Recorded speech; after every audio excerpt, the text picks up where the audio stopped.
Today we're going to look at bad Magic the Gathering cards that are actually good, and I'm going to tell you why. I'm going to start off with the Sorrow's Path, thanks to Toads. Alright, this is a land. Tap. Choose 2 target blocking creatures an opponent controls, and if each of those creatures could block all creatures the other one is blocking, remove both of them from combat. Now, each one then blocks all creatures the other one was blocking. And whenever Sorrow's Path deals, it becomes tapped. It deals a whole 2 damage to you and each creature you control. Now, don't take it personally, all right? The damage, that's an upside. It's not a downside. It's good. It's good for everybody. I'll tell you why. Because it enables all the enrage on all of your dinosaurs. You got a Polyraptor out. It's a 5/5 creature, and whenever it's dealt damage, you create a token that's a copy of Polyraptor. What Sorrow's Path basically says is you can copy. I mean, either they're going to let your creatures get in for free damage, or they're gonna let you. They're gonna let you make another Polyraptor every turn. Not to mention the Death Shadow grows, so you take 2 damage, and Death Shadow gets a little bit bigger and better every single time. Moving on, Islarf, Murder of Crows. Murder of Crows, 5 mana, 4/4 flyer. Whenever another creature dies, you may draw a card. If you do, discard a card. I mean, that's amazing. You kill creatures. You got Madness in your deck. You basically get the Madness thing for free. You're going to get value. You also want to loot. Imagine this in a dredge deck. You're drawing a card, you can dredge, and then if you discard, you can also discard at the same time. If you really need to, you discard the dredge cards. Not to mention you can enable Delirium, Threshold, Flashback. It's a good thing when you're drawing in discard. Not to mention there's a 4/4 flyer, for crying out loud. This card's amazing. We got no music. We're going to have music here in a second. Give me a second here. I forgot the music. More important than explaining how bad cards are good is the music. Okay, Tommy, Tybalt. The Fiend-Blooded. Now, this could be one of the greatest cards unseen for the Dredge deck. Not only do they play red already, this is a repeatable Planeswalker effect. Alright, remember, every single time you draw a card, you can replace that with dredging. Now, not to mention, so you do have that looting effect. Again, let's not forget about the Madness decks. You have to build your deck around. This is a build around card, people. You can't be just throwing this into your burn deck. But however, it's not too bad if you have like 1 card left in your hand. You have like a 50-50 chance. Let's say you have a land left in your hand. 50-50 chance of exchanging that land for something useful. In fact, the more lands you keep in your hand, the higher the odds are that you get to keep something good. But you have to play it in a deck that's utilizing the graveyard. Look, the graveyard is an extension of our hand these days. Don't look any further. Now, -4 Tybalt the Fiend-Blooded deals damage equal to the number of cards in target player's hand to that player. You gotta play this with Windfall, people, or Time Twister. You Time Twister, you go -4, you send them to the Shadow Realm, basically. I mean, they're gonna take a huge chunk of damage. -6, forget the ultimate. All the ultimates are bad. I'm not gonna try to defend any of them. Alright, next up, we got Sean Jackson with the Wood Elemental. Okay, before the game starts, you have to rule 0 balance into the game, alright? You have to rule 0 balance. This is very, very important. And you'll say, and then they're gonna ask you, what are you playing? You say, I'm playing a deck that has a lot of forests in it. And they'll say, okay, you can play balance. You need 6 mana for this, and you're gonna float too. As Wood Elemental enters the battlefield, sacrifice any number of untapped forests. You're gonna sacrifice all of them. And then, you're gonna play balance, and you're gonna have this 1 creature in play, and ideally your Wood Elemental is gonna be above and beyond bigger than anything that the Wood Elemental is gonna be insane. And what's also even better is they don't have any lands in play. The lands are gone. They'll probably not believe you ever again. And when you want to bring balance, yeah, rule 0 balance into the game. But that's how you make it work. It's going to work great. Toilet Duck, River Delta. I mean, River Delta is a mana fixer, alright? You don't have money. You don't have money for fetch lands or shock lands or dual lands. We gotta look towards the River Delta. I mean, This is value at, like, what is it? It's a dollar. I think it's actually, to be honest, a little overpriced for that amount of money. Now, if there are any depletion counters on River Delta, it does not untap during your untap phase, and at the beginning of your upkeep, remove a depletion counter from River Delta. You can tap to add a blue to your mana pool, put a depletion counter on River Delta, or tap, add a black to your mana pool, put a depletion counter on River Delta. Look, this is a half glass full card, not a half, sorry, this is a glass half full, not a glass half empty sort of card. Look on the bright side. Okay, Lord Jack Jarixus, Hedron alignment. Okay, when you play Hedron alignment in Commander, no one will see it coming when you combo off, alright? We have Hexproof. At the beginning of your upkeep, you may reveal your hand. If you do, you win the game if you own a card named Hedron Alignment in exile in your hand, on the graveyard, or on the battlefield. Okay, you're not going to combo off with this card, but I tell you what you're going to do. You're going to scry one every turn. It's got Hexproof. No one can stop that from coming. There's cards out there that trigger on scry. Alright, every single time you try scry, you trigger. That's not bad. You have a lot of mana up your upkeep. You need to filter your draws. If you have infinite mana, you can dig to exactly what you want. That's exactly what you want to do with the Hedron alignment. There's no way this is a bad card. Sean must be trolling here. Okay, Christopher B with the Zodiac. Zodiac Dragon.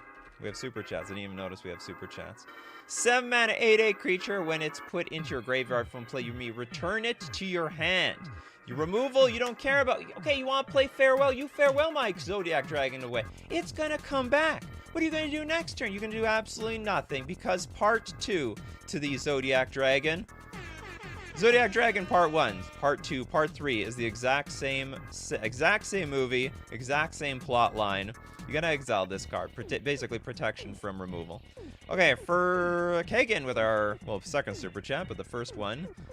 At the highest rate, why not Omnivomancer? Reminds me of the guy that from that Monty Python Holy Grail. I've seen that show, but I don't. What are you trying to? Does this remind you of that rabbit moment? Okay, we have a blue 2 generic 0/1 human wizard. When it enters the battlefield, sacrifice it unless you return 3 basic lands you control to their owner's hands. Now tap return Omnivomancer to its owner's hand, destroy target creature. It can't be regenerated. That creature's controller creates a 0/1 green sheep creature token. So, first off, we have removal in blue. That's amazing. Like, how much removal is there in blue? Like, hard destroy the creature. It doesn't exist. Alright? So, we got... This is something.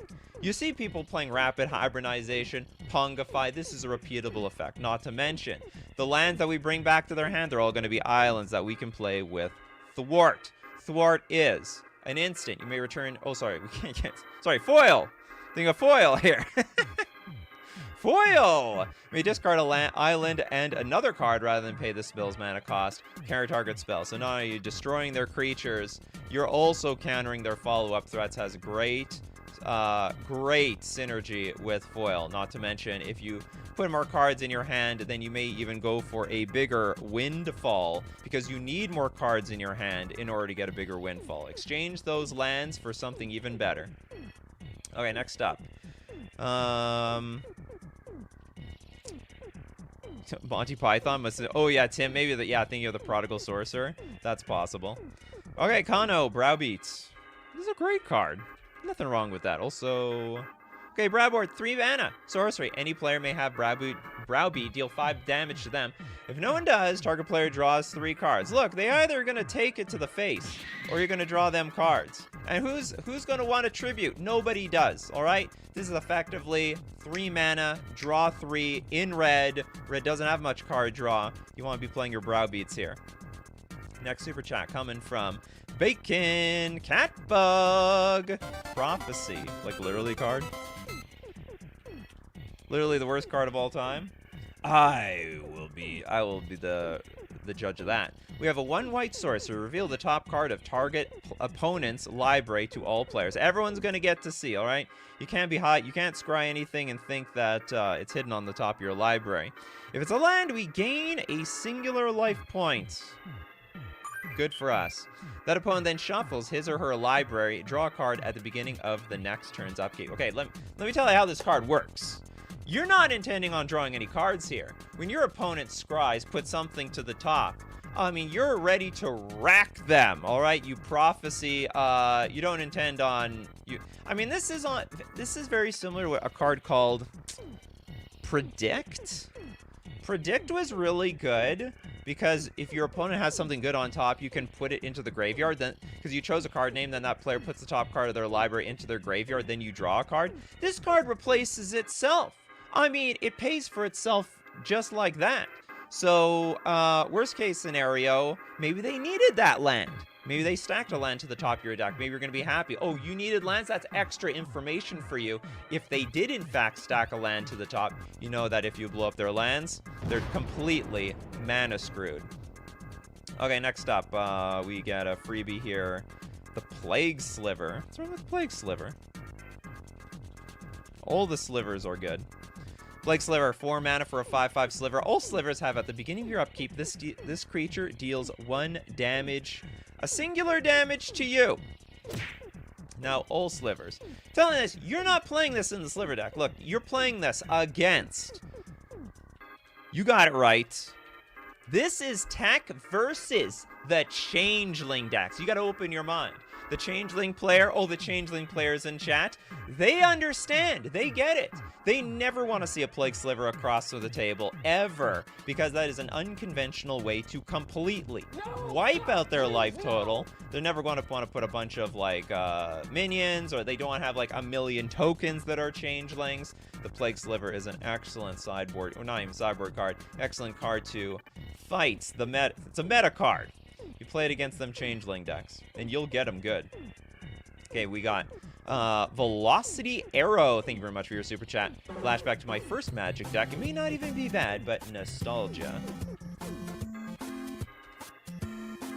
Oh, wait, the card is not called Nostalgia. It's Jared Golgari Leech Lord. The Lord!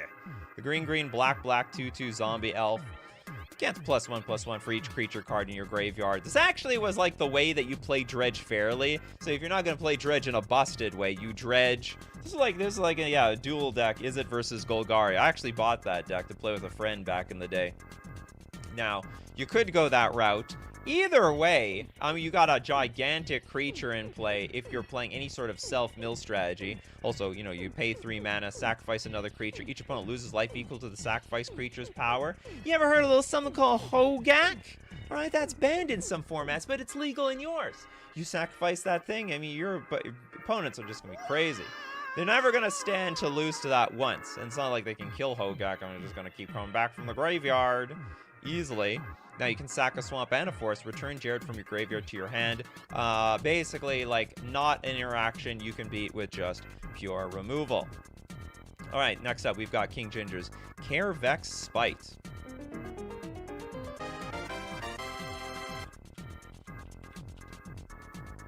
Now, Carevex Spite, the 3-mana instant, sacrifice all permanents, discard your hand, target player loses 5 life.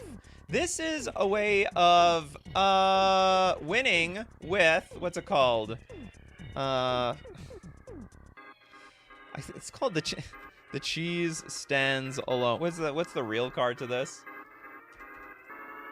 This is the final. What is that card? It's not the cheese stands alone. It's the real version of this. We have, like, no cards in hand. You have no permanents in play. You have this underneath an Oblivion Ring. This will sacrifice everything. Your opponent is not going to lose 5 life. A Barren Glory, that's right. This is a Barren Glory enabler. All right, you put the Barren Glory underneath an Oblivion Ring, and then your opponents will be really, really suspicious because you're playing black. And know what? People are used to, like, what's it called? All the red cards that wipe out the entire board. They're not looking at black. This is going to take them at it. This is going to win at a different angle. Like, they know they're going to lose somehow, but they don't know exactly what card is going to get them. They assume that you need a lot more life. Carevex Spite. Sack all permanents. Discard your hand. Target player loses 5 life. That is a victory royale right there. If you win through Carevex Spite, you're welcome. You can thank me later. Okay, next up, another... We need a freebie here. The White Ward. Is that a real card?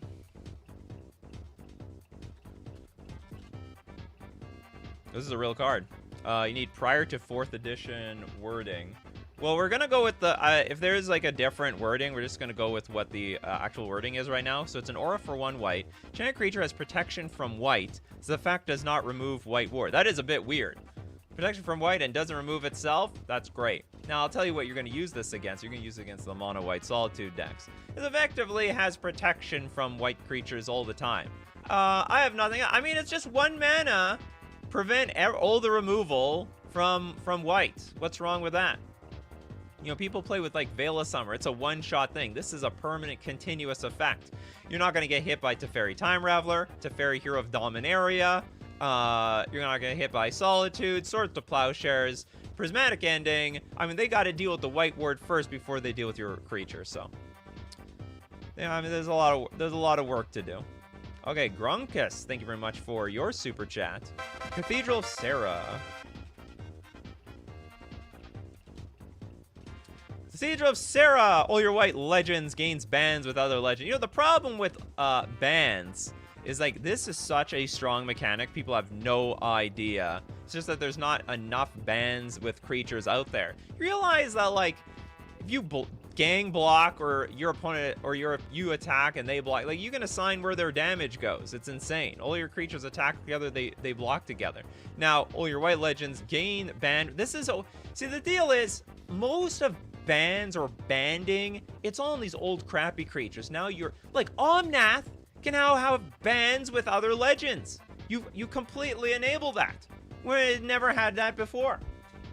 You're great. Yeah, white legendary creatures you control have bans with other legendary creatures. Let's take a look. Let me show you how busted this is. Any legendary creature can attack in a band as long as at least one has bans with other legendary creatures. Bans are blocked as a group.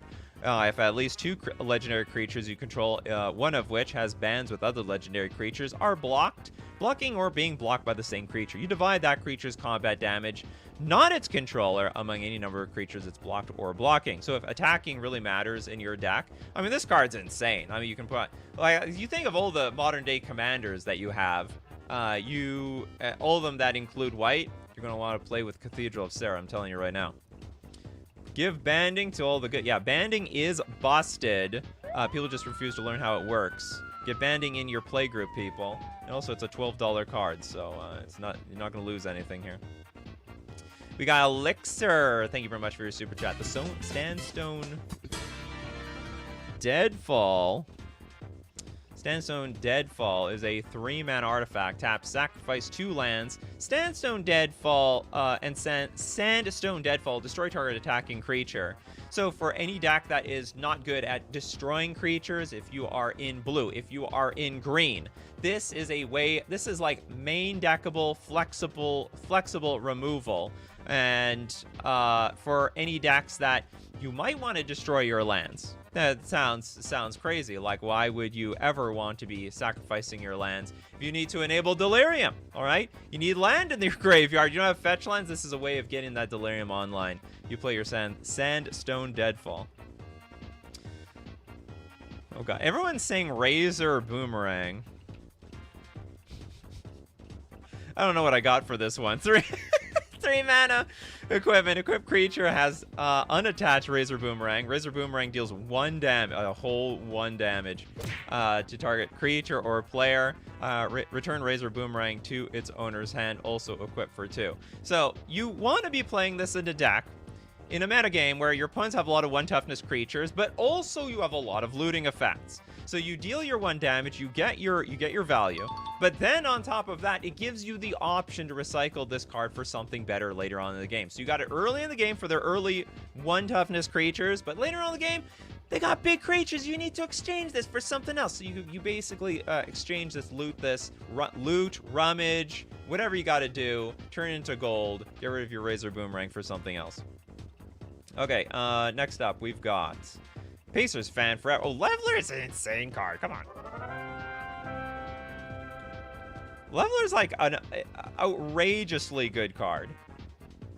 This should be disqualified from the show because it's a 10/10 Now, when it comes into play, remove your library from the game. There's two ways you can play this. I mean, you can either stifle the trigger with Stifle, Tashanda's Tidebinder, Trick Bind, or something like that. You just have a 10-10.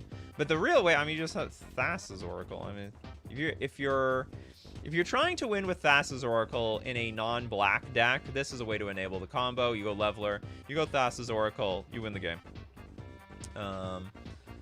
Next up.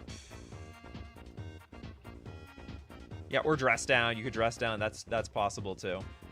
Star with security detail. Security detail. We got white 3 generic enchantment. Double white. Put a 1/1 white soldier creature token into play. Play this ability only if you control no creatures and only once each turn. You got a free 1/1. Hey, it's not just a soldier. Is it just a soldier? It's not even a human. Look, there are soldier decks these days. You could use an extra creature every single turn. There's nothing wrong with that. All right, you think of all the times that you have a bunch of open mana, you're doing nothing with it. You can at least put an extra creature in play every increment, every single turn. By the way, only once each turn. Didn't say your turn, okay? I do one on my turn. I do one on Bobby's turn. I do one on Suze's turn. I do one on Frank's turn. That's 4 creatures per turn. All right, and with all your other synergy, your creature's going to be insane.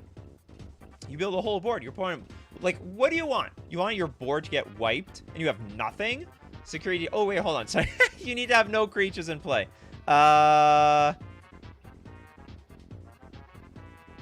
Look, you make a creature. This is the greatest card after the board gets wiped. Yeah, only if you have no creatures in play. A lot of people are. Yeah, I'm gonna get. There's a lot of lag. Well, no creatures in play and only once each turn. You gotta be playing a phasing deck, people. You phase out your creatures, and when they're phased out, you play the security detail to keep adding to the board. You keep phasing your creatures out to keep playing creatures, all right? You gotta think outside the box around here. Get rid of your creatures to play creatures. Moving on. Also great after a board wipe. Okay, next up. We got Skitheralt, Scornful Egotist. This is the type of card where you need to have big mana value on the battlefield. I'm not exactly sure what this enables, but you need something like, you know, exile card with like mana value X or higher from your hand. You know, for example, let's take something like, what is that pitch card that depends on mana cost? I can't remember. You could sack the tokens. Oh, that's a great point, King Ginger. There's... What is that blue? It's blue X. It's got fish on the title, or whatever. Mana value matters because it can morph. I don't care about that part. I'm gonna try to look at blue pitch card Kamigawa. What was that stupid card called? I'm persistent. I'm gonna get it on the show. I just don't remember what it was called. No. None of those work. What the hell is this thing? It was a shoal. Yeah, it was a shoal. Hold on. We're getting closer. Disrupting shoal. Okay. Hear me out. Okay, we have blue X. Instant. You may exile a blue card with converted mana cost X from your hand rather than pay the spell's mana cost. Counter target spells if its converted mana cost is X. So you got 8 in your hand. What can you counter for 8? You can counter an Ugin. You help me here. What else you can counter for 8? You can counter Ugin the Spirit Dragon. What else do we get to counter for 8 mana? Was it Pathraiser of Ulamog? No, that's 11 mana. Grizzlebrand, even though that's banned. Grizzlebrand? That's if only people knew you could counter this thing with Egotist. Grizzlebrand would be completely legal in Commander. 100%. You can counter Sauron. Where's this? I guess anyway. There's Sauron, Lord of the Rings. All right, so there's a lot of things you can counter. Like that's the value of the Egotist. So and also, it's not just a one-way. It's a 2/2 creature for 3 mana. These days, that could be anything. It can absolutely be anything. You can completely catch people off guard. Submarine attack. Please tell me why Coral Merfolk is good. I'll tell you exactly why submarine attack.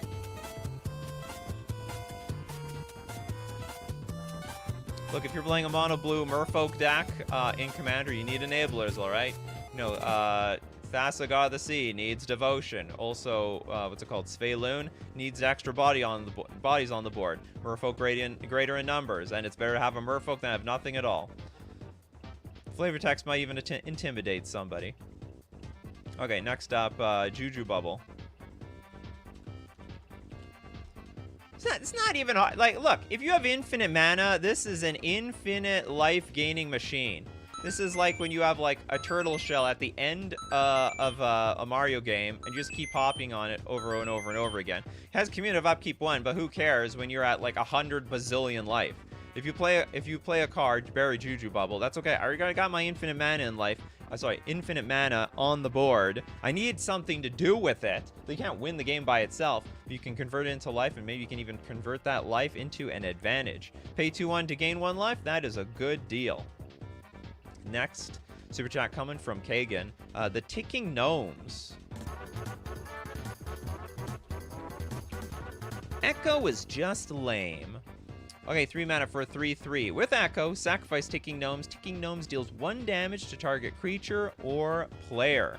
I mean, you got the 3/3 out. This is very good against an aggressive deck. They're coming out hot and heavy. So what you can do is either just pay your 3/3, block, or you block with the intention of sacrificing, killing something else to help bridge the gap between your opponent attacking you into a point where you have to stabilize. You're not going to stabilize on turn 3. You're probably going to do it on turn 4, 5, or 6. Not to mention, it is an artifact. If you got yourself, what's called Academy Runes. You got yourself some Academy Ruins. You bring it back. All right, so that's good value. Very, very good stuff. Next up, we've got...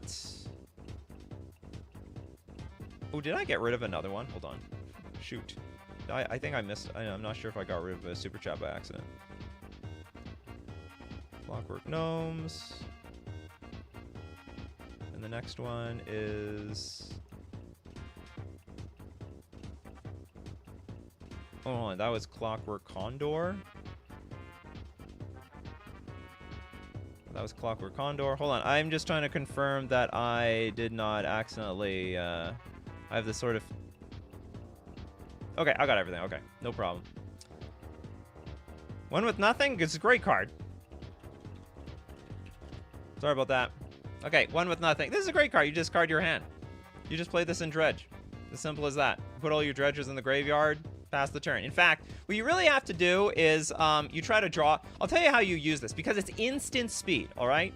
Here's how it works. Faithless Looting. Turn 1, I don't know what you do. Turn 1, you did something, but turn 2, you have Faithless Looting, and you got one with nothing. You play Faithless Looting. Hold priority. All right.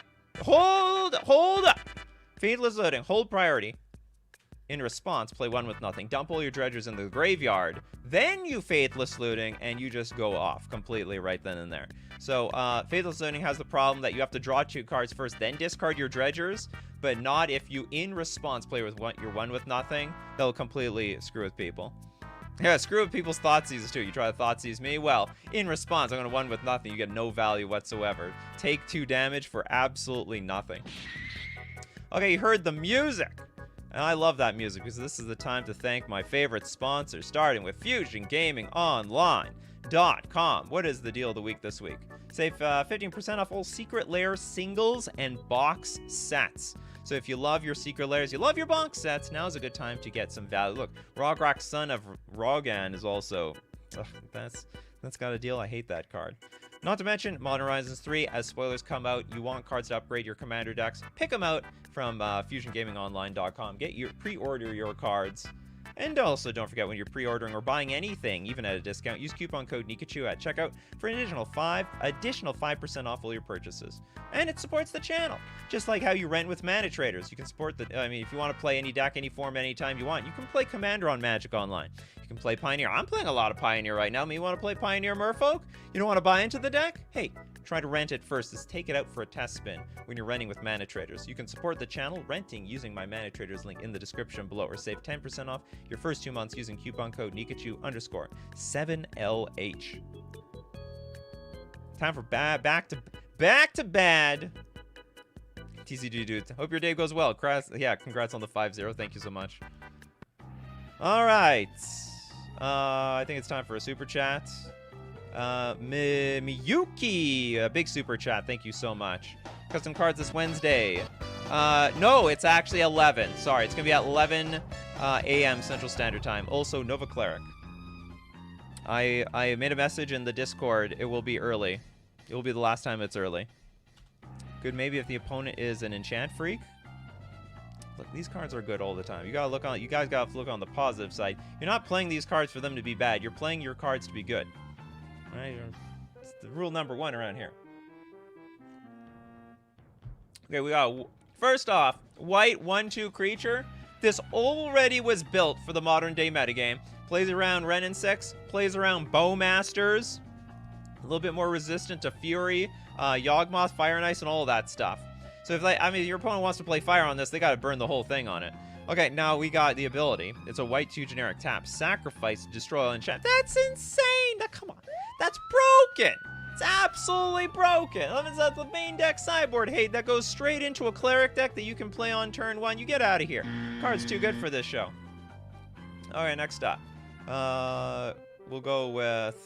we have another big super chat coming straight from Cheddar. Hey, Nikachu. Falaji Wayfarer is super fun in my... whatever.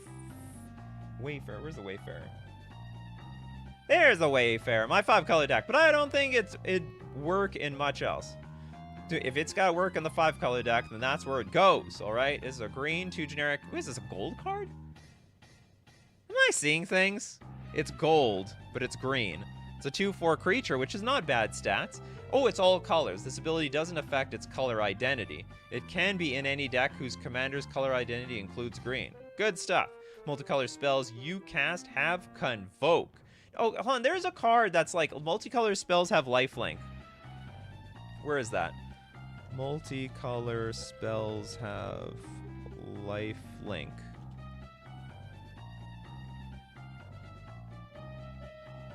Or something like that. Maybe, hold on, is a Soulfire... Instant and sorcery spells you control have lifelink. Next time you cast an instant or sorcery spell from this turn... oh no, okay, I'm thinking of something else. Okay, I'm thinking about a card that doesn't exist. Okay, multicolored spells you have Convoke. That's great. I mean, you just put that on a 5-color deck. Nothing wrong with that. Put that on a 5-color deck. Everything has Convoke. I love it. Just dump your hand. I mean, hey, that's one way of getting your creatures in play. You either can have like a really good mana base for your 5-color deck, or you have your Falaji Wayfarer to help everything get in play. Yeah, not bad at all. We want bad cards. This show's about bad cards, not good cards. We want bad cards on here. Stormwind, Spike Shot Goblin. How do I shot web? Spike Shot Goblin, 3 mana, 1/2 Goblin Shaman. Pay red tap. Deals damage equal to its power to any target. Look, you suit this up with equipment, auras, and your opponents are going to regret. Imagine a Batterskull on this thing. Where you equip Batterskull, you attack for 5, because it's gonna have +4/+4. You get 5 life, and on top of that, you can pay a red tap and still like shoot creatures down. That's insane. Absolutely broken interaction. The idea is you gotta like suit it up. Suit up with something with vigilance. You won't regret. Okay, next up we've got Spectral Mania. Everyone's cheating the system by getting in them $5 super chats. Great stream idea, super fun. Now sell me on Blessed Wind. Oh, I'll sell you on Blessed Wind, all right, Spectral Maniac. We have a white 7 generic sorcery. Target player's life total becomes 20. Oh, you've got infinite life? Well, how are you gonna kill someone with infinite life? First off, even if you disable their, I mean, you could have infinite damage, but that's lame. What if you don't have an infinite damage combo in your deck? You could wipe the board to get rid of the infinite life synergy, but then you still have, I'm still at 100 Brazilian. All right, the person with the Juju Bubble deck, the way you beat them, Blessed Wind. Their life total goes straight down to 20. You can have 1 billion life, but now it becomes 20. You have to look this as not life gain, but life drain. Also, incidentally, I mean, if you're at 1 life, you can put yourself to 20. So sometimes it can be life gain as well. Don't forget about that. We did one with nothing. Yeah, we did one with nothing. Whale of Darkness. Horror of Horrors. Horror of Horrors. I don't think I've heard of this card before. It's a 5-mana enchantment. Sacrifice the swamp. Regenerate target black creature. It's insane. I mean, just sack... Basically what you're saying... I mean, this is like Welding Jar for lands. You realize that? So someone was trying to say Welding Jar is a bad card earlier. I mean, this is seen play in like top 8 Pro Tour winning decks, okay? Welding Jar is a great card. Sacrifice Welding Jar, regenerate target artifact. Now that's specifically for the artifact decks. Now what if we wanted that for creatures? Horror of Horrors is what you get, all right? You sacrifice your swamp. This plus Urborg in play. Every land on the battlefield regenerates your creatures. I think this is fantastic. Maybe even game breaking. Buy your Horror of Horrors while they're still cheap. Okay, King Ginger. Dark Heart of the Wood.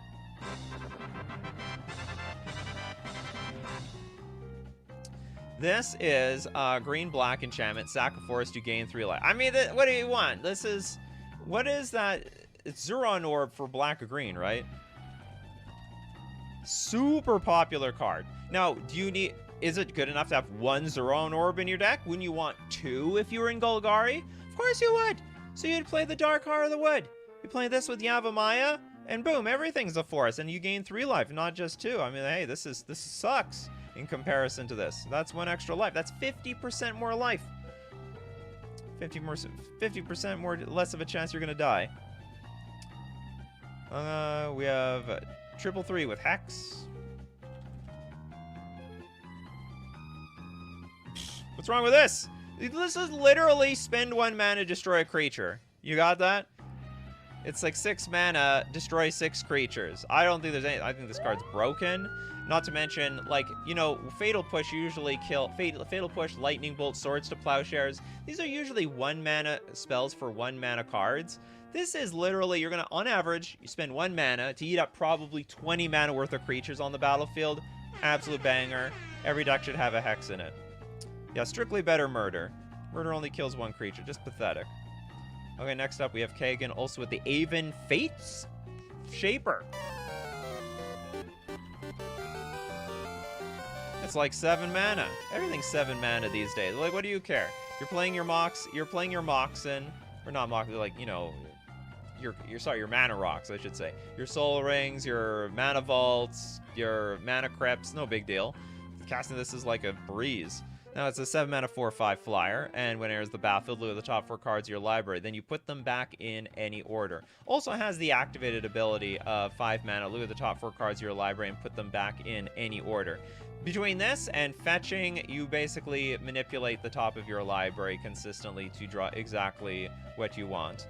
I don't know why you would want anything else. You know, if you have a lot of mana available, look at the top 4 cards of your library. You don't like it, crack a fetch, reshuffle, look at the top 4 cards of your library. It's basically Impulse every single turn, attached to a 4/5 flyer. Next up, Jess's Alabaster Leech.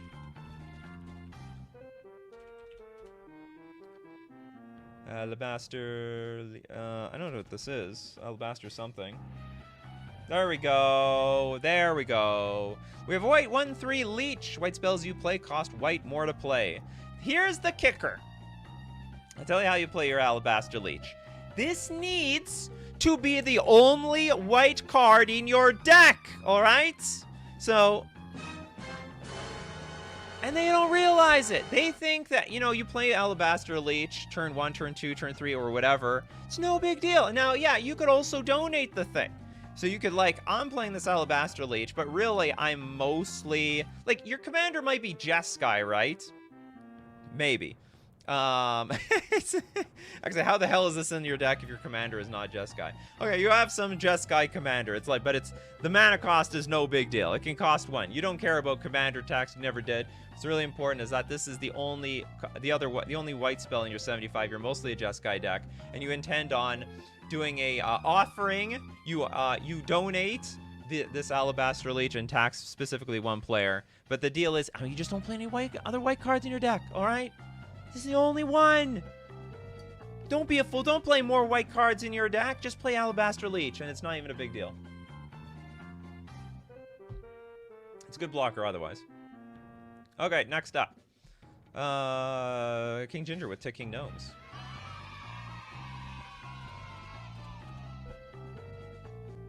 Oh, we did this one. You got sniped. Sorry about that, King Ginger. We donate to Tellius Apocalypse Chime. Apocalypse. Did we do that one? Is that the infinite mana one? Oh no, it's not. Okay. Oh, this card's fantastic.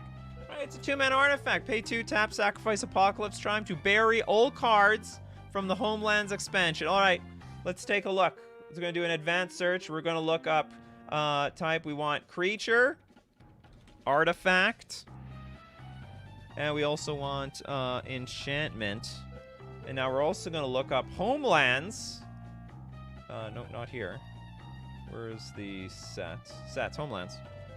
I tell you, I mean, there's millions of Homelands cards you gotta deal with these days. Million. Oh, one. Oh, that said all of them. Okay, let's just choose the obvious one. We'll just take. Probably there's a way to do or. Artifact, enchantment. Let's go with all the creatures. The creatures are what it's known for, right? We've got Autumn Willow. Autumn Willow, absolute banger card. Cannot be the target of spells or effects, and target player may target Autumn Willow with their spells or effects until end of turn. But this is a fantastic card. So it blows that up.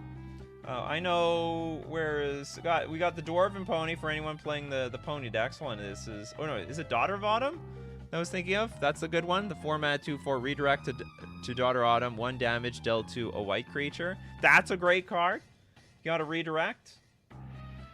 What else do we got here in the metagame these days? I know the there's the vampire. I know people love their Veldrain of Sengir. What was thinking of another card? People still play with their Timurian friends, alright? This is a reserve list card. So you can blow up all that stuff and more. Can't underestimate the Apocalypse Chime. Not to mention...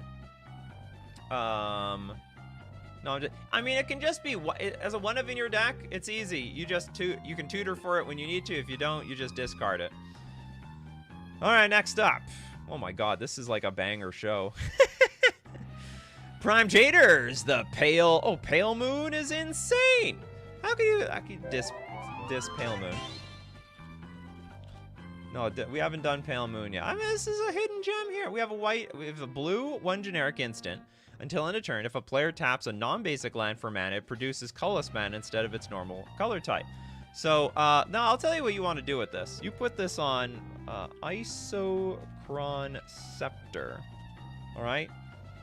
This is how I tell you how it's done. Nikachu's gonna teach you how to really mana screw something. It's like, all right, I can't play Armageddon, I can't play Blood Moon, I can't play with what's it called? Back to basics. Okay, we got a deal. I'm gonna put it on Isochron Scepter. You imprint. You exile an instant card with mana 2 or less from your hand. Oh, Pale Moon happens to be 2 mana or less. And it's an instant. And so until end of turn, you constantly screw with somebody's mana at their upkeep. That's how you do it, alright? That's how you do it. Next up. Okay, once we get to the fourth quarter, it's just gonna be super chats. Snap Daddy! You've got Ooch Ben Back. Ooch Ben Back. The Great Mistake. It's a 5-mana 6/4 Skeleton Horror, Vigilance Menace, Descend 8, pay 6, return Uchin back, the Great Mistake, from your graveyard to the battlefield with a finality counter on it. Activate only if there are 8 or more permanent cards in your graveyard and only as a sorcery. Do we even need help? The card literally is barely blockable with Menace and Vigilance, and you can come back from the graveyard. I mean, this is probably not even worth being on the show. Yeah, Wizard of the Coast knew it was a mistake when they printed the, Pale Moon? Yeah. Okay, what do we got here? Okay, we go with Corbinic. Nice member of the show. Chains of Mephistopheles. This is, come on, this is legacy playable for crying out loud. Old Boy with North Star. I mean, the thing's literally a hoser, right? Versus anyone that's trying to draw a card. Like Jace the Mind Sculptor, Brainstorm. Oh, it's the North. Oops, I missed the R in the North Star. North Star! We got 4 mana, artifact. Pay 4 tap. You may cast 1 spell with this turn by paying its casting cost with any type of mana. This is mana fixing! Alright, this is back with the river delta I'm talking about, alright? You can, and also that card, that multicolored green 2/4 creature that lets you cast for any mana. That's how it works around here. You know, this was the original Leyline of the Guild Pact. Okay? Leyline of the Guild Pact these days. What do you think people are so excited for Leyline of the Guild Pact for? So that they can cast their cards with any of their lands. That's what North Star does, for crying out loud. Can do anything. Alright, for example, green, green, green becomes 4 mana. However, the card still retains its original colorless ability. It can be played as an interrupt. And look at the price of this thing, fellas. So, oh, you can't see? Hold on. This is literally, it's $40 for a reason, okay? This was the OG Leyline of the Guild Pact. Oops. Screwed. Ah! How do I get back? Can I get back? Okay, it worked out. Okay, we back. Okay, it's super chats from here on out. Don't worry, Steve Cooper has donated some, so you'll have another chance somewhere down the line. Okay, I have to prioritize the big ones. Okay, we got Beltheraz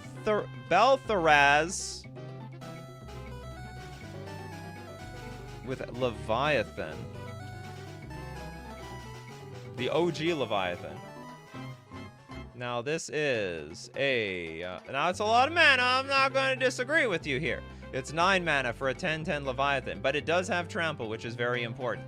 Now, when it comes into play, it comes into play tapped and doesn't untap during your untap step. Not unless you have Amulet of Vigor, all right? Okay? So the turn you play your Leviathan, it is active, and make sure you play your Amulet of Vigor with your Leviathan. That way, it's on blocking duty immediately. It can attack next turn.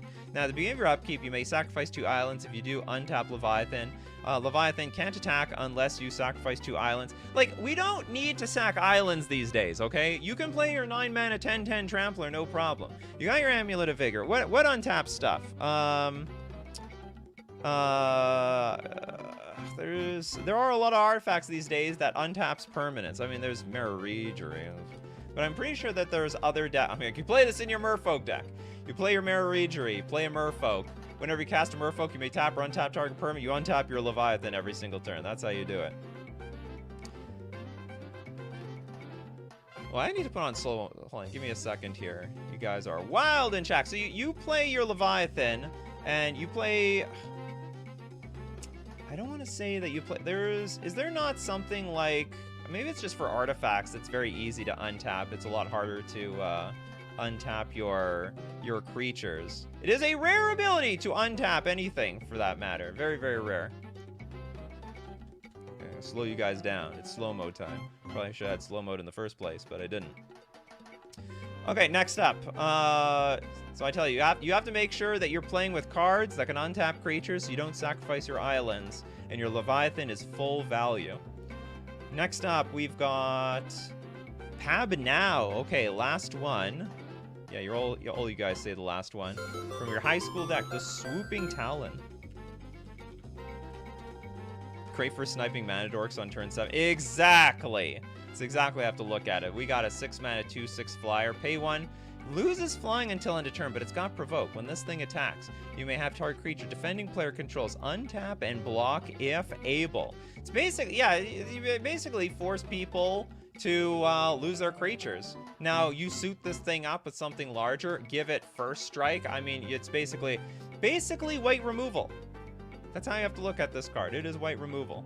I was thinking, does Icy Manipulator untap? I don't think so. Otherwise, that was a tap target. No, I'm thinking of something that untaps creatures.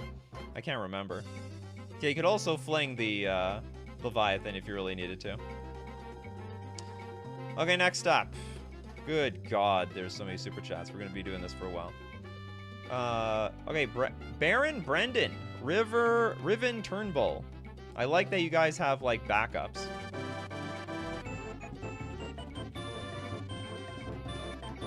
Oh, this card. Okay, let me tell you how you play Riven Turnbull. This card You present this as your commander. It is a Dimir 7-mana clunker. It's a 5/7. Taps out a black to your mana pool. But here, this is how you do it. You play this in a hardcore Thassa's Oracle deck. You have to go to a local game store you've never been to before. They have no idea who you are. And you say, oh, I'm playing Riven Turnbull as my commander. You just go like land drop, land drop, land drop. Nobody will attack you, okay? No one will assume you're a threat. I mean, the first thing they're going to think of, Riven Turnbull player, that's got to be nothing. No one will touch you. You can play cantrips and stuff. Just stay really low to the ground. Play bad cantrips, I should say. You know, play, I don't know, predict and so on. So play bad cantrips, set up your Thassa's Oracle, and then bam! When they're not seeing it coming, when they attack, people exhaust resources, you go like Demonic Consultation, Thassa's Oracle, they'll never see it at all. It'll be the greatest swindle of all time. Greatest swindle. Yeah, I would never use River Turnbull as it's too much mana, you just can't. Nothing's too much mana on this show, let me tell you that. Okay, next up. Molk. Thank you so much for your super chat. What is this? Tangar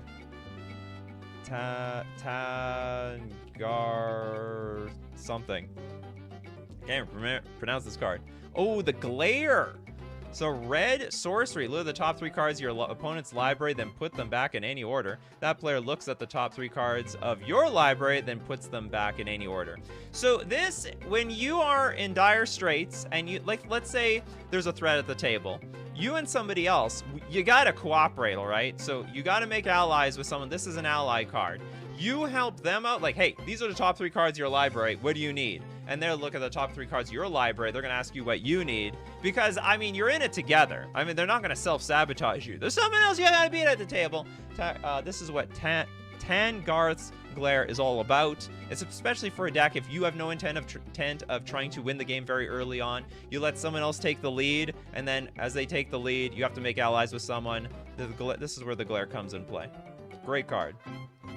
Okay, Kagan.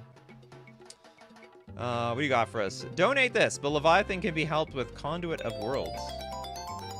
Conduit of Worlds.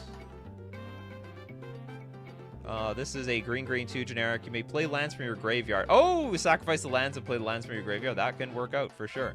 Choose target non-land permanent card in your graveyard. If you haven't cast a spell, you may cast that card. If you do, you can cast additional spells this turn. That's okay. Okay, that one's being donated. Thank you so much. We will give it to Gleb with the Wizard's Spellbook. Why would anyone use it? This is a new card. It's a fun. This 7-mana artifact. Tap, exile target instant or sorcery card from a graveyard. You also get to roll a d20. So I mean, yeah, activate only as a sorcery. Now you got 1 to 9. Copy that card. You may cast the copy. So it's a perpetual Snapcaster Mage. You also have 10 to 19. Copy the card. You may cast the copy by paying 1 rather than paying its mana cost. So you get a great discount. Or 20, copy each card exiled with Wizard Spellbook. You may cast any number of the copies without paying their mana cost. Now, not only can you play your cards, you can also exile your opponent's cards. You can remove their Delirium, their Threshold, eat up their graveyard if they're a graveyard-based deck. I mean, I think it's a great card. So it doubles as both like a Snapcaster Mage on your side, but also Graveyard Hate on the other side. Next up, we've got Spectral Maniacs. Donate ×2. Oh, you want? Okay, we'll do some donations here. We need more good TM cards. What the hell does that mean? But 7 mana. Look, yeah. What is it? What does it matter at 7 mana? You can put this in an artifact deck with all the artifacts to ramp into this thing. What does 7 mana mean to commander players? This is commanders that are like, there are commander abilities that are 7 and more mana, and they're like tier 1, you know? Okay, next up. Okay, we're gonna get to... Oh, Richard says, nobody attacks with Leviathan, because it looks like it can't do nothing. So it's good synergy with that other Leviathan that returns stuff to hand. Interesting. Okay, Advanced Alt with Skyshroud Cutter.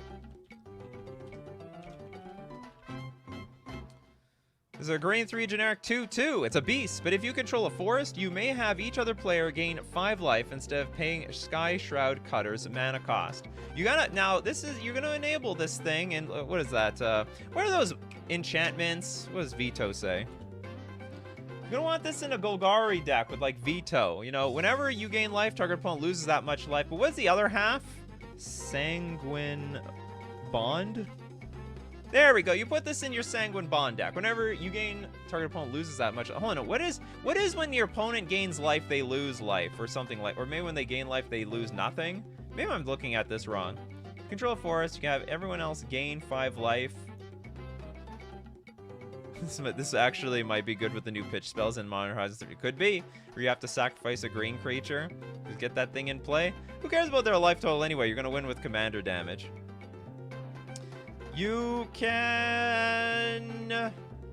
I mean, it's a decent creature on the battlefield. Who cares? I'm trying to figure out how you make use... Hold on. Whoa. Is it... There are certain cards where if someone has more life than you, you get... Is it Exquisite? Is it Tainted Remedy? If an opponent would gain life, that player... There! That's what I was thinking of. I knew the card existed. If an opponent would gain life, that player loses that much life instead.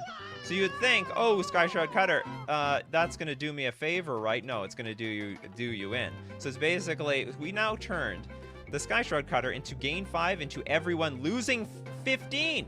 Or they lose 5, anyway. Total of 15 damage for 0 mana. Doesn't get any better than that. Okay, let's get it. The Approved Pony. Love the name. Daring Saboteur. Really useless. It's a 2 mana 2/1 human pirate. You can put that in your humans deck. You can also put it in your pirate deck. Now, for a blue 2 generic, Daring Saboteur can't be blocked this turn. Unblockable creature. Deal combat damage to a player. You may draw a card, and if you do, discard a card. I mean, there's really nothing wrong with this thing. I mean, someone's open, you get to filter your lands for extra threats. I like the Daring Saboteur. Okay, next up, we've got Gunblade Knight. This show's gonna go on for forever, I just know it. The Mesa Falcon. Oh, let me set up a bunch of music. This is gonna go on for a while. Okay, I got it.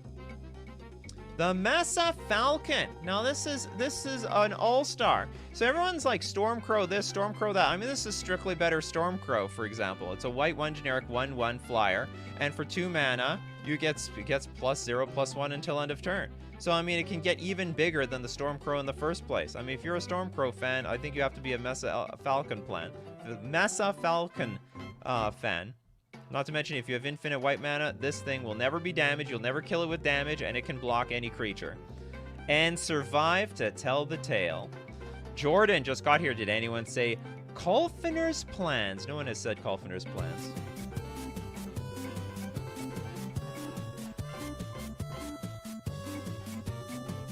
Colfiner's Plans, 4 mana enchantment. Now, when it comes into play, remove the top 7 cards of your library from the game face down. You may look at and play cards removed from the game with Colfiner's Plans. Skip your draw step. You can't play more than 1 spell each turn. I mean, it's pretty simple. I mean, you play this with Disenchant, in fact, and it basically says 4 mana, draw 7 cards, right? So basically, you make sure you have enough disenchant effects in your deck, or decks where you can sacrifice your own permanents. So you play your Colfiner's Plans, you play all the cards that were, you may look at and play, you may play all the cards that were face down with Colfiner's Plans. Once it's done, sacrifice your Colfiner's Plans or destroy it, and you are in the money. 4 mana, draw 7, would you play that in your deck? Would anyone play 4 mana, draw 7? Of course you would do that, 100%. Remember, you can look at and play cards, including lands, all right? Playing lands is a totally legal thing to do. All right, now we're back to regular super chats. Clockwork Condor doesn't see. Did we do that one? Clockwork. Oh, we didn't do that one. All right, thank you very much for the super chat then. Kagan, we got 4 mana 0/0 bird with flying. Enters the battlefield with 3 +1/+1 counters on it. If you have hardened scales, it gets even bigger than that. So you have hardened scales. This has Ozolith synergy, I think. Whenever Clockwork Condor attacks or blocks, remove a +1/+1 counter from it at end of combat. You remove, how does Ozolith read? The Ozolith. Whenever a creature code leaves play, all right, so we can't make use out of that. I think there's nothing wrong with, yeah, you play your proliferate to buff it up. I think it's just a good rate. You play this in a deck where +1/+1 counters matter. You can move the counters around. By the way, any deck can play this, so it's colorless. So nobody has an excuse not to be playing with Clockwork Condor. I had a Hardened Scales deck once, and I had this snake that gets even more counters for each spell they cast. There we go. Thinking big around here. Okay, I'm going to spread the $2 around. We'll go to Pab now. Lots of cards I love in HS. Oh, high school. I thought that meant Hearthstone for a second. Greater Harvester.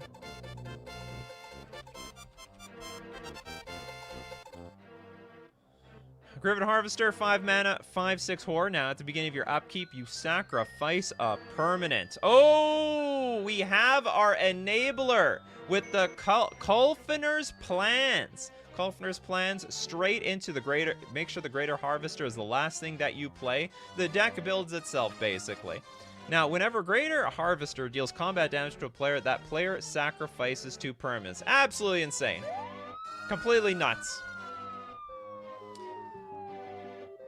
It's probably too good for this show.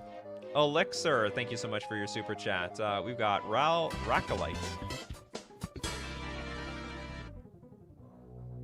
6 mana artifact, pay 2. Prevent the next 1 damage that would be dealt to target creature or player this turn. So basically, I mean, if you have infinite mana, no one will deal damage to you at all. It's basically everything that hits you bounces right off. Return Rakalite to its owner's hand at the beginning of the next end step. If you have infinite mana, you can afford that.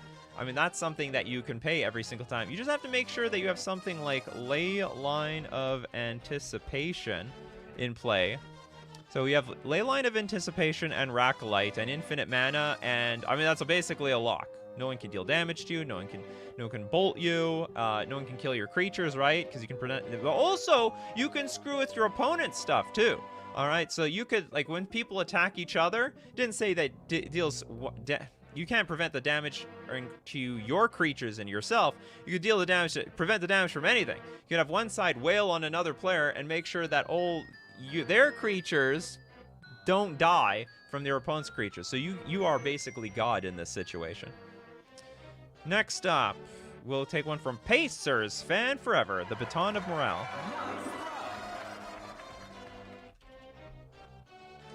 The Baton. It is a 2 mana artifact, pay 2. Target creature gains banding until end of turn. We just talked earlier how banding is strong. Now, what's great, like, the problem with banding is that they put on a bunch of bad creatures of the past. You put on a bunch of good creatures of the future. This is like taking some relic of the history and giving this busted mechanic to the cards of today. The problem is people don't understand how good banding is, so they just assume this is garbage. But the banding, do not underestimate it, even in 2024. Chris Kiger, Words of Wind. What kind of words? If you don't use Jahora. Okay, hold on. Words of Wind. Words of Wind is a Bluetooth generic enchantment. Pay 1. The next time you would draw a card this turn, each player returns a permanent he or she controls to its owner's hand instead. Oh my god. Do you guys not see the potential? Do you see what I see here? You first play Words of Wind, and then you play Time Twister, all right? Time Twister. People realize they are screwed. The next time you would draw a card to this turn, each player returns a permanent they control. So basically, you Time Twister, it's a one-sided upheaval. Each player, it's upheaval for everybody. So everyone bounces their stuff back to their hand. I mean, sure, they'll draw 7 cards, but like, what's the point of it anyway? It's complete nonsense. It's useless. They bounce their board back to their hand. They're not gonna be able to play everything. So Words of Wind, great card. This plus or any sort of draw 7. You don't draw, though. Well, you're just bouncing your board back to your hand and then stealing the play. That's all you need. Like, what do you want? Like, hey, upheaval is banned, people. You need upheaval? Let me remind everyone that upheaval is banned in Commander. So you want if you want an upheaval effect, step 1, Words of Wisdom. Step 2, some draw 7 type of effect. It's exactly what you need. 1 per card. Pay 7. Look, you got if you had 6 mana for your upheaval, you're gonna have 7 mana for this one. All right, you do it. You do it. You do. Yeah, upheaval at home, but upheaval nonetheless. We're not beggars can't be choosers around here. Okay. Baltharaz, the Polar Kraken. Did we do this one?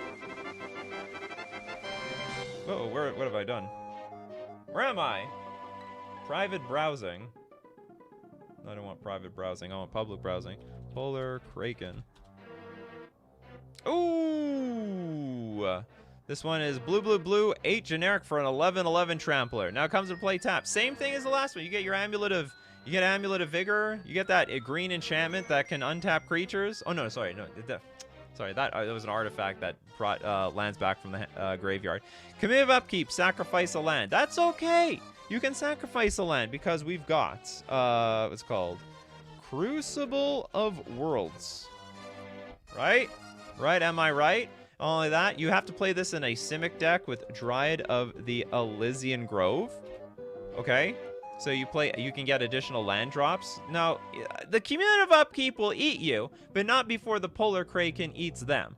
That's exactly what needs to happen here.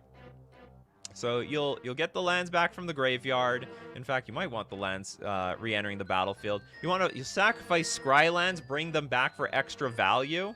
There's a lot of like lands these days. I mean, you've got like what's it called? If you have Field of the Dead, you'll want to bring them back from the graveyard. One sec, you want those extra ETBs. You want those landfall triggers. The Polar Kraken is enabling all of this. You'll never be able to do this without the Polar Kraken.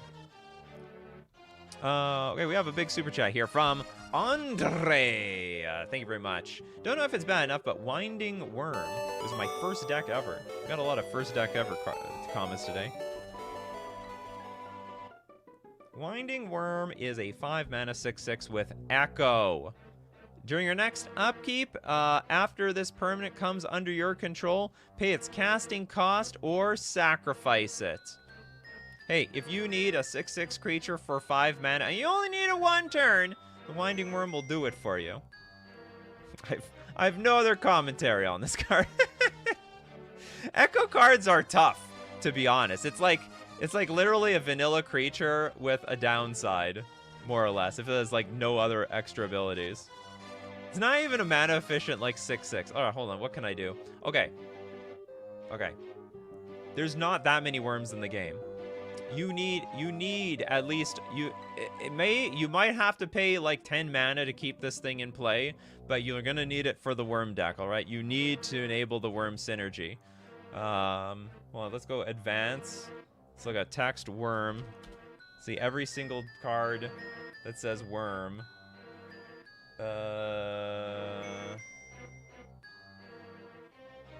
Anything buff up worms at all? I'm really digging into the coffers here. But most of these cards are just mentioning themselves. Come on, do the worms not have any synergy whatsoever? It's pathetic.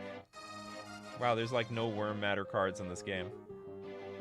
For each creature assigned. This actually might be the first card I can't really sell you anything on. I think I've been defeated. Okay, Winding Worm is bad. This card just sucks, and there's absolutely nothing. Free death trigger. Oh, free death trigger? In green? Okay, we found it. Thank you. You saved me there. You saved me, Crowcore Games. Morophon would buff the worm. There we go. Yeah, in your Morophon deck. Okay, you guys help me. I didn't think about that. Free death trigger. Enable the rest of the deck. Okay, next up, let's take... okay, we'll go back to some Kagan ones. Reign of Terror. Reign of Terror. Board wipe, but it really hurts.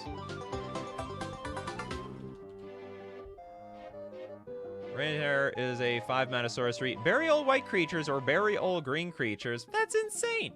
Lose 2 life for each creature put in the graveyard this way. You have 40 life. Life is a resource. This is like a main... Okay, what are the odds? If you're playing Commander, what are the odds you do not play against a green deck, you do not play against a white deck? Basically, 0%. I shouldn't say 0%. The odds are very poor. The odds are insanely poor. And losing 2 life is nothing these days. You have 40 life. You're a black deck. Drain life them for more life if you need to. You've got life gain and life link and all that other stuff. Reign of Terror is a fantastic card these days. Okay, next up, we'll take one from Pab now. Another great one from high school, the Avon Flock.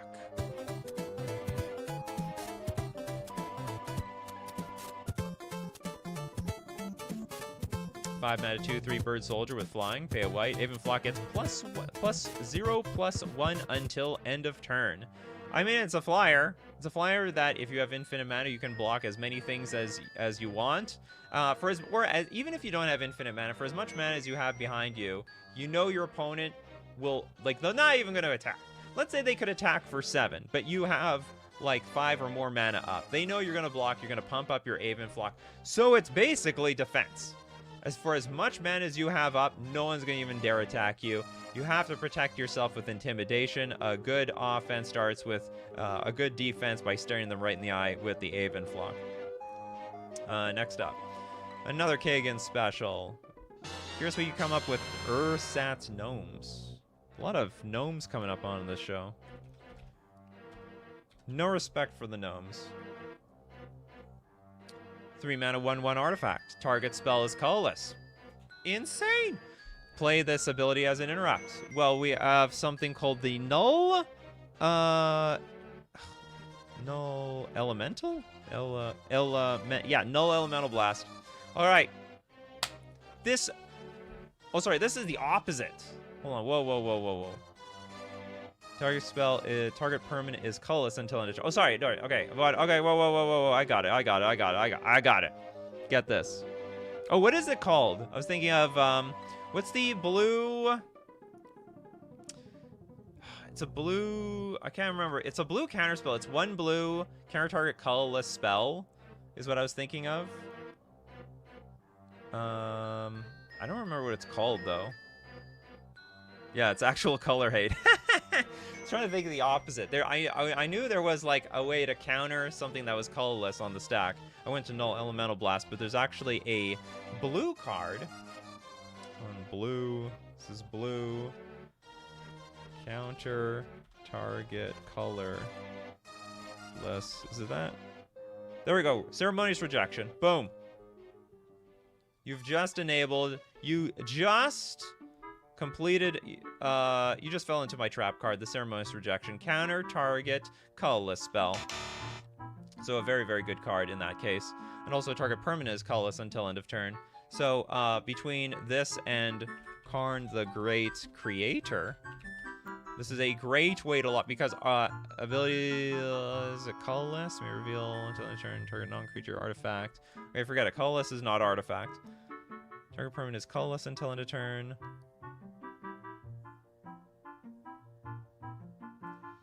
Oh, do you know what you can do? You can reduce. You can cut off Draco. Not this Draco, the other Draco. Cyano Draco. Each creature you control has vigilance if it's white, hexproof if it's blue, lifelink if it's black, first strike if it's red, and trample if it's green. Well, not if I make it colorless, buddy. So target permanent is colorless until end of turn. You completely counter the Draco synergy. All right, that is great synergy right there. Protection from null elemental blast. That's right. So you can also put this in your Omnath multicolor deck and have protection from everything. It's a great idea. I like that idea a lot. So Ursat's Gnomes played in a deck trying to counter colorless and reduce multicolors to nothing. Also very good at protecting versus null elemental blast. Giant Oyster from Pabnell. Thank you so much.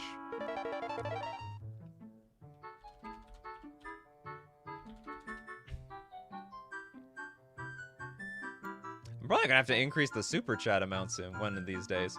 Okay, we have a blue 2 generic 0/3. You may choose not to untap Giant Oyster during your untap step.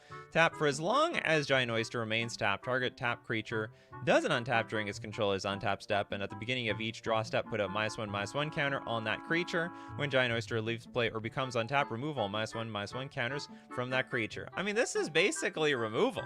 This is blue removal. Now, it's going to kill him slowly, but at the very least, you can lock down the creature in the meantime. I think it's fantastic. And there's nothing wrong with this card.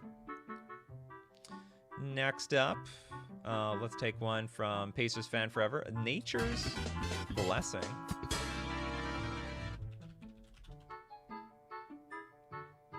This is a white-green 2 generic enchantment. Pay 2, discard a card, put a +1/+1 counter on target creature, or that creature gains Banding, First Strike, or Trample. This is fantastic in combat. All right, you play Nature's Blessing. Next turn, you go in for a huge attack. Your opponent doesn't know if they're going to go for the Banding, the First Strike, or Trample. They got to make their blocks first. They got to play around all those cards, and guess what? They cannot play around all those cards. I think this is a great combat trick at any moment. Not to mention, discarding card, you might discard Into Madness, get value, or discard something that's going to have flashback. So it's not even that big of a deal that you discarded anything at all. Did I miss your super chat? You have a big one? You do not have a big one. I probably didn't miss your super chat. What was your... Didn't I do yours? I did yours, Chris Kiger. Yeah, I think you missed your super chat. You're going to have to see it on the replay, because I don't see you in queue. I think you did a big one, didn't you? So I did it ahead of time. If you super chat bigger than usual, you get priority over everyone else. So if you super chat something big and go to the toilet, I'm probably going to do it while you're on the toilet. Okay, let's donate 5 to the chat. Steve Cooper says, let's take a break. Let's give to everybody. So we have 5 freebies in chat. Because right now we're at the point where we have to do super chats all day, all night. Okay, next up. Who has not got one? I don't think Saint Yin won. Sky Swallower. It's still one of the worst cards to play with. Which one? I think you mean this one, right? This is literally Sky Swallower, because there's a Simic Sky Swallower. We have a 5-mana 8/8 flyer. When it comes into play, target opponent gains control of all other permanents you control. Now, I'll tell you how you work this up. Okay, what are terrible things you want to give to your opponent? This is like we always talk about, like, donating something bad to somebody. You literally are going to be playing a bunch of stuff bad for you. Then you follow it up with the Sky Swallower, and you give all of it at once. And then all of a sudden, I mean, they realize that they're screwed. It's like, what are you playing all these cards for that we're gonna deal? You know, your forces of nature, your I mean, you guys would be better at knowing these cards than I would. What's that card? It's like 4-mana black enchantment, 4 modes, and the last one kills you. I mean, basically can eat up 3 modes, Sky Swallower, and give them the kitchen sink. They get it all. Target opponent gets all the bad stuff, including your lands. But whatever. The whole point is you're gonna win one way or another. Does donating cumulative upkeep resets for the new owner? I don't think it does, because I think because you have cumulative upkeep counters these days, and it goes on. Donates the die in 3 turns enchantment. Exactly.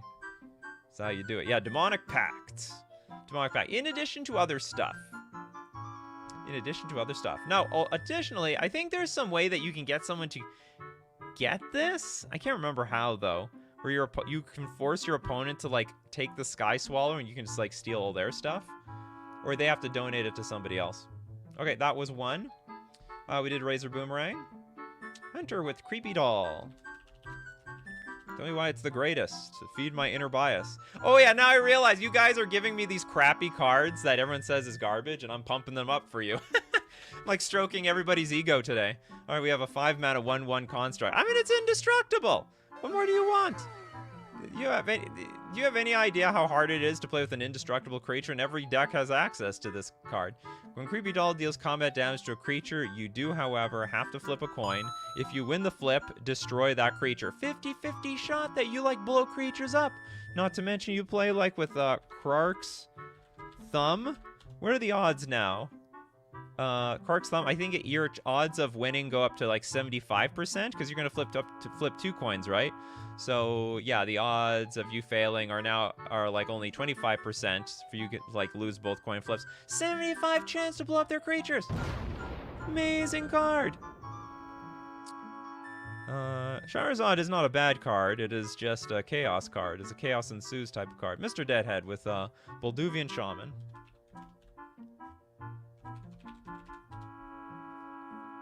Ooh, the 1/1 blue cleric. Hold on, I need the real text here. I'm not reading the ancient scripture. Change the text of target white enchantment you control that doesn't have cumulative upkeep by replacing all instances of one word with another. So basically, also that enchantment gains cumulative upkeep 1. That's completely fine. There's no instance of one color word with another. So if you have effectively, like, you can put this on auras, right? White enchantment. Yeah, you can put this on auras. So if there's an aura that says this creature gets protection from black, well, you can change it to green, red, white, blue, or like whatever is not the creature itself. Or I think it's not the creature, but something else. But the point being, the creature that is enchanted now has protection from any color, and you can swing in for damage. And by the way, cumulative upkeep is that's no big deal when you're attacking for the win.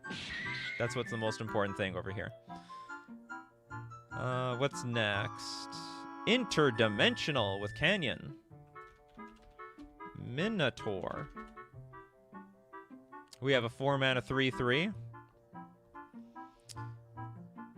It's a 4-mana. It's block Ragavan for days. Absolutely block Ragavan for days. The 3/3 creature outclasses everything at 2 power. I will say, I mean, if you give me a flavor, if you give me a vanilla creature, you'll get a vanilla answer. Go put in your Minotaur deck. Didgeridoo that thing into play. They'll never see it coming. Okay, next up, we have 2 more freebies, I believe. Station Disaxer with Rocks. The OG. We have a 6-mana 5/5. Now, you may have Rocks deal its combat damage to defending players, though it weren't blocked. So what that means is, oh, you want to block? Well, you get hit in the face anyway. And also, you get to regenerate the creature. I've really had nothing to say. I mean, the card basically explains itself. It basically says it is unblockable, and then if you try to kill it through blocking, you can just regenerate it. So block all you will, you're still taking the damage. Some guy says, can you find something good to say about Crazed Goblin? Absolutely.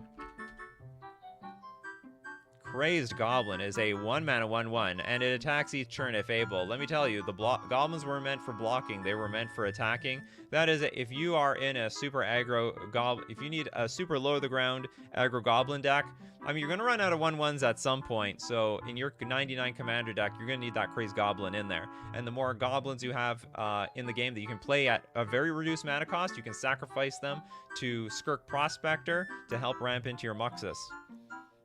To play more Crazed Goblins, potentially. Well, I guess not, because there's only one.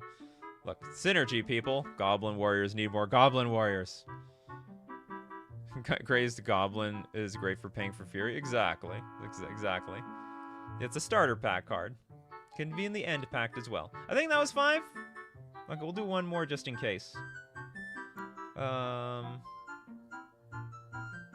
think we did Lord of the Pit. Gladly reposting the card I joined with. It's bad enough, though. Lord of the Pit. I think we did this one. Oh, no, I didn't. Okay, 7 mana for a 7/7 demon, flying and trample. Now, at the beginning of your upkeep, sack a creature other than Lord of the Pit. If you can't, Lord of the Pit deals 7 damage to you. Now, look, if you want to play, you got to enable your Death Shadow somehow. People say Death Shadow is useless. Death's death. They say Death Shadow is useless in Commander. You have 40 life. How are you going to get down that far? The answer, we got Lord of the Pit. Lord of the Pit will deal the damage necessary to enable our Death Shadow. And it's got flying and trample. So Lord of the Pit plus Death Shadow, and your days are numbered. And, okay, back to Super Chats. Paul McDonald, the Halimar Depths. What are you downplaying Halimar Depths? Halimar Depths is amazing.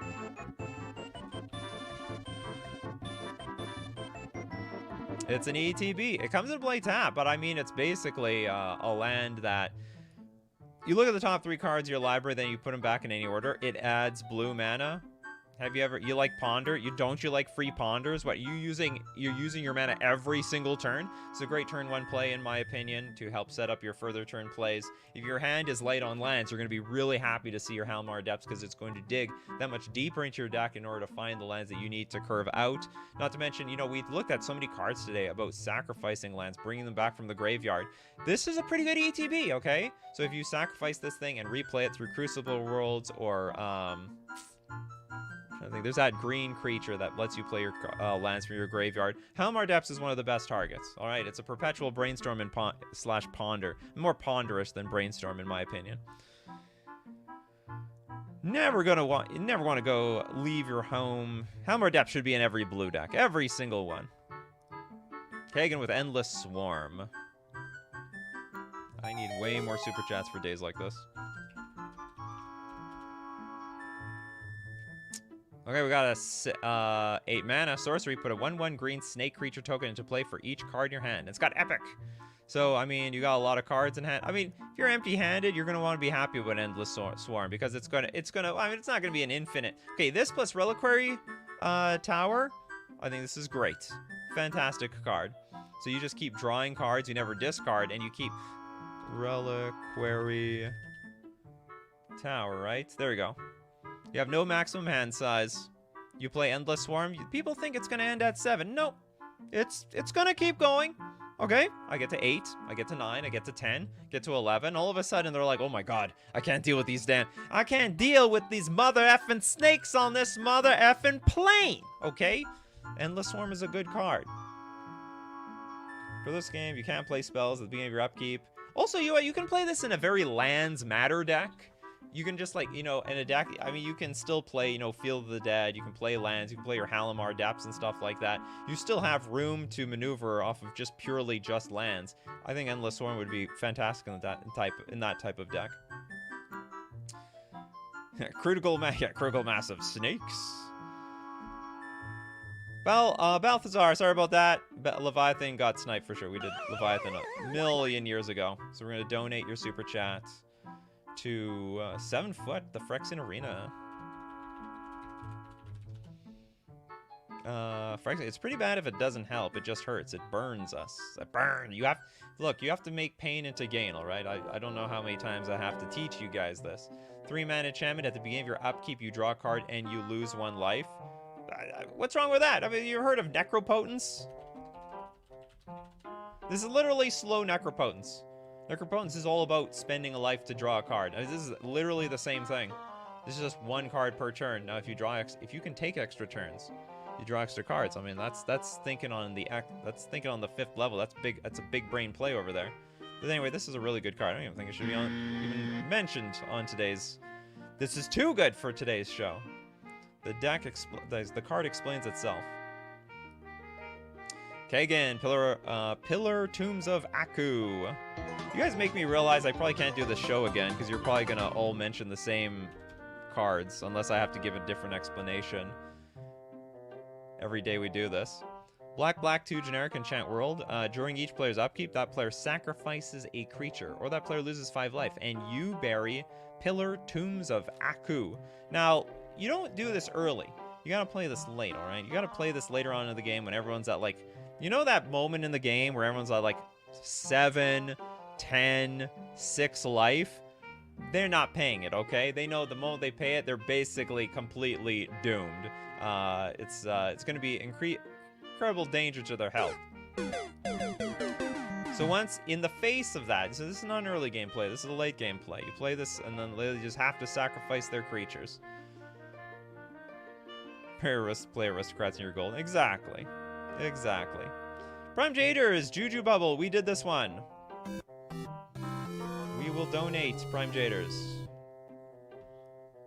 Prime Jaders donating to the community. Basil with the Feldegriff. What's wrong with Feldegriff? Nothing wrong with Feldegriff. I mean, this is literally a Bant commander. It's a 4/4. This is like, the cool thing about this is it's a combination of beatdown and group hug. So if you need to help somebody else out while helping yourself, you pay a green. Give them a 1/1 creature. You pay the white to give it flying, but you also give somebody else some life around here. Also, you pay a blue. Like, I mean, target opponent may draw a card. I mean, if someone is empty-handed and you know they've got the answers in their deck to help the one threat at the table, you just dump all your blue mana and say, all you can eat, buddy. I mean, everything, draw as many cards as you possibly can, because I certainly haven't got no answers going on right now. I'm empty-handed. Anyway, Feldegrif. Great ally type of card. It's an ally of the white, blue, and green. Ally of the opponents here. It's good because it's one of the few Feldegrif. Yeah, there's not a lot of bad Feldegrif out there. Pabno wants to try to get back in here with no more cards, just making up for my previous cheap super chats. Oh, thank you so much. To be honest, I mean, I would raise the super chat level to $5, but YouTube doesn't let me. Okay, we're going to donate that giant super chat to somebody, though. Pabno just donated to... let's go to Doug of Malignant Growth.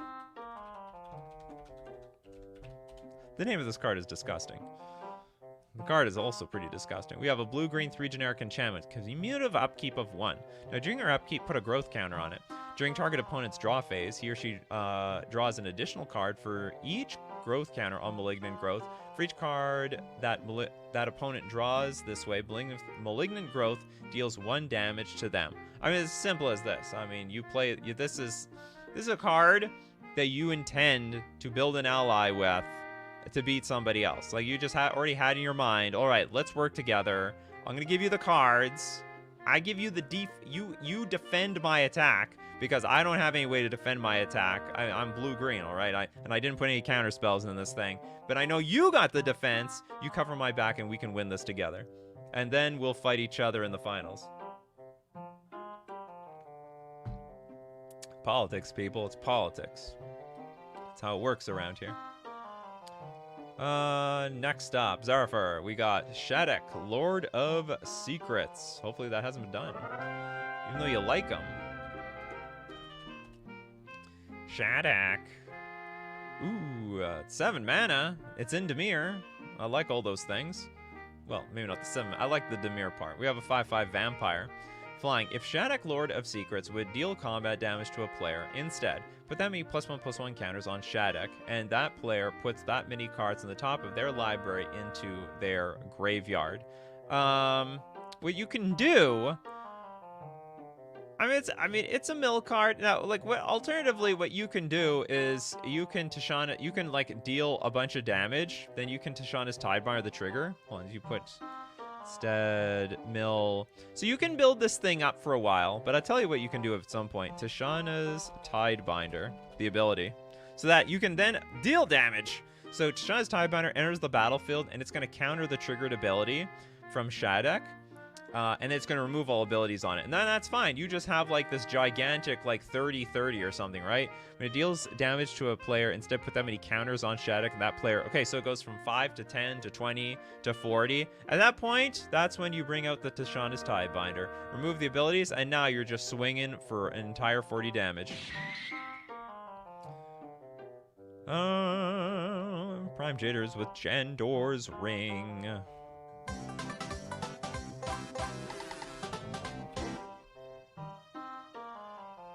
Okay, 6-mana artifact. Pay 2, tap. Discard a card you just drew from your library and draw another card to replace it. You don't like your card, you get a rebate. What's wrong with that? You get a rebate. I love that card. You just drew. How is this worded today? You just drew from your library. Pay 2, tap. Discard the last card you drew this turn. Draw a card. Ooh, so it's not even from your draw step. It's at any point in the game. You draw a card. Oh, this is some stupid, crappy land. Well, then you get a second shot with the Jandor's Ring. Basically card filtering any colors. Stormwind, the Wall of Razors.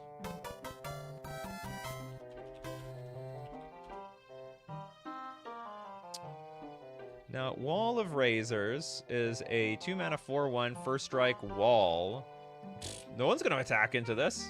If anything has 4 toughness or less, I mean they're never gonna do it. They're never even gonna dare. You look at all those pingers that we had earlier on in the show, that's exactly what they were for. Razor Boomerang was exactly built to beat the Wall of Razors, because the Razor Boomerang beats the Wall of Razors. It only takes one razor for the whole thing to fall down. Instead, Razors beats humans and worms and all those other creature types. I mean, this is a fantastic wall. I would rather have a 4 power, 1 toughness, first striking wall than a 0 power 4 toughness wall, because this thing can actually kill some walls. Yeah, at least that's first strike. Exactly. Rubik's Razor Boomerang. We did that one, Rubik's. I'm so sorry. But I'll tell you what we do on this show, Rubik's. We donate. Is Rubik's still here? I hate it when someone new super chats. Like, all you old-timers that have been here forever, if you get sniped or something, I don't care. You're going to be back. But when someone new, it hurts a little bit. It hurts a little bit. I don't see Rubik's here, but if Rubik's shows up, I will give him another shot at something. Okay, we'll give it to Fred's Shuko. Rest assured, when you get sniped or something, or we've already done the card, we will look. This is a huge combo card. What are you talking about? So 1 mana equipped creature gets +1/+0. This goes to the Cephalid Illusion. Oh, you've never heard of this combo? Okay, so you can activate this. The equip is 0, so you can do it an infinite number of times. And Cephalid Illusionist says, when it becomes the target of spell or ability, put the top 3 cards of your library into your graveyard. You just dump your whole deck into your graveyard. You play what's called Dread Return, get the Thassa's Oracle in play. I mean, it's just an easy combo. It's not even in Shuko is like a tier 1 card around here. So sniper wounds are just growing pains. Hang in there, Coffee Croosters. That's right. But everyone appreciates the super chats. Okay, let's get back to a Prime Jaders special with the Obelisk of Undoing.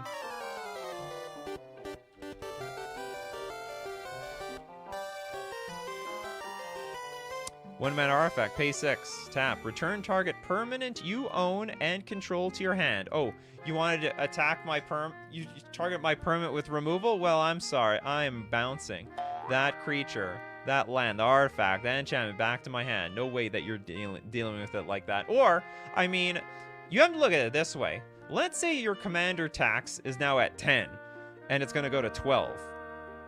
Wouldn't it be cheaper just spend 6 mana, put it back in your hand, then replay it next turn for its like regular cost? Maybe.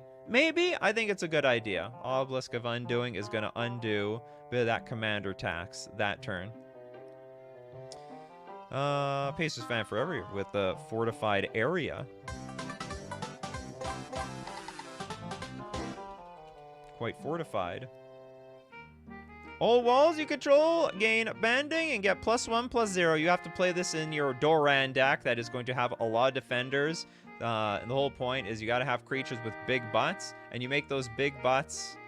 Well, I mean, the purpose of this card isn't to give it +1/+0, although it's going to increase their defense because there's a lot of like. Let's look at Doran for a second. Doran, the Siege Tower. Each creature assigns combat damage equal to its toughness rather than its power. But now that they have banding, big deal. There are some cards out there, like you, in addition to playing Doran the Siege Tower, you're going to want to play cards that let your walls attack, lets more creatures that basically assign damage equal to toughness than its power. So that's what you use the fortified area for. You put that in your Doran deck with a bunch of walls that you have to still animate. You figure it out, people. It's not my job. John, Null Profusion, my pet card. You and everyone else's.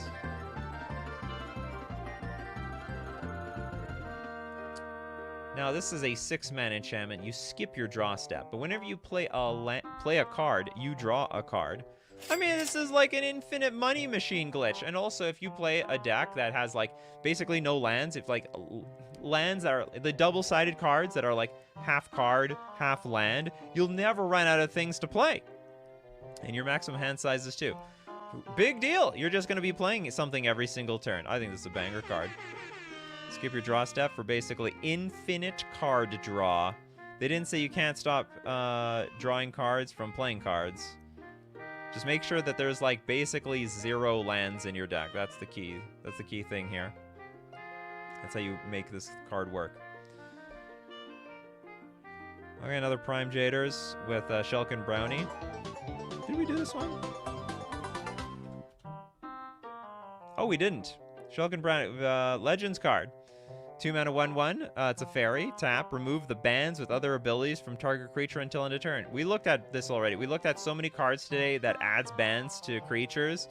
And you're missing out. And you're going to be ready for that metagame. Once people catch up to the real metagame, to what the real power level of those old cards, you're going to want to be ready with Shulkin Brownie. Not to mention you can put in your fairies deck. Splash green in your fairies deck. Nothing wrong with that. A lot of good green cards that pair up very well with fairies. I like Shulkin Brownie a lot. Strangely enough, doesn't fly. That's the only downside to this card. Oh, yeah, of course we did Razor Boomerang. We did Razor Boomerang a million years ago. Kagan with Phyrexian Devourer.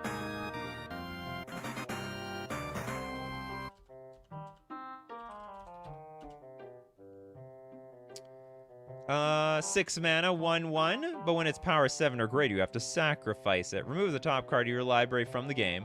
Put X +1/+1 counters on Phyrexian Devourer, where X is the removed card's converted mana cost. If Phyrexian Devourer's power is 7 or greater, sacrifice it. So that's an activated ability. So what you have to do is stack your deck. I mean, a combination of Sensei, Divining Top, Ponder, Brainstorm. You stack a 6-drop on top of your deck, or so I guess a 5-drop in this case. You put that many counters on your Phyrexian Devourer. Not to mention, you can move the counters around with all the other cards. This can be the start of what feeds your counters matters decks. I can't remember. There is a very specific card. I keep trying to think about it today. There's like a card that lets you move the counters around. Oh god, we're not done yet. This is such a wildly long show. I don't remember what the card is.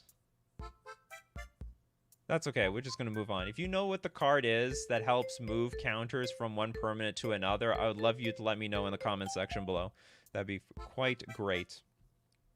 It's not the Ozolith. The Ozolith moves counters if the creature dies. I mean, you can sack the Phyrexian Devourer and this Ozolith will get it, but it seems a little awkward in my opinion. Pabno, Essence Drain.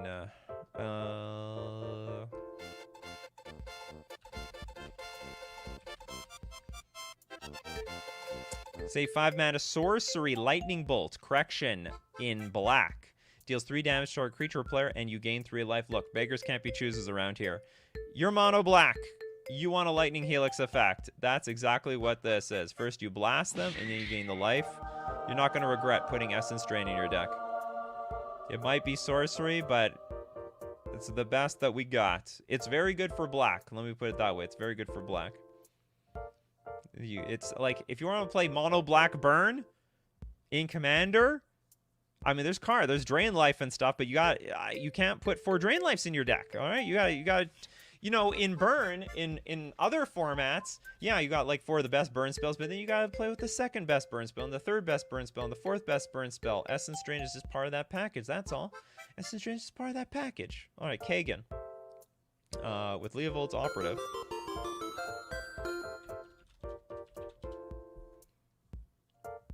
We got a 3 mana 3/2 Elf Rogue. Draft Leovold's Operative face up. Now this is strictly, you gotta play this in a cube. You have no other choice. As you draft a card, you may draft an additional card from the booster pack. If you do, turn Leovold's Operative face down, then pass the next booster pack without drafting a card from it. So basically, it lets you take 2 cards from a booster pack. Am I right? You may draft an additional card. Yeah, so it's like, I'm not passing this bomb. I'm taking it for myself. I mean, this card is very good for draft. That's what it's for. When you're making your cubes or whatever. All right, Shane, Bitter Blossom. Good luck. Ooh, it's going to be a tough... Ooh, that's a tough one. Ooh, you got me, maybe.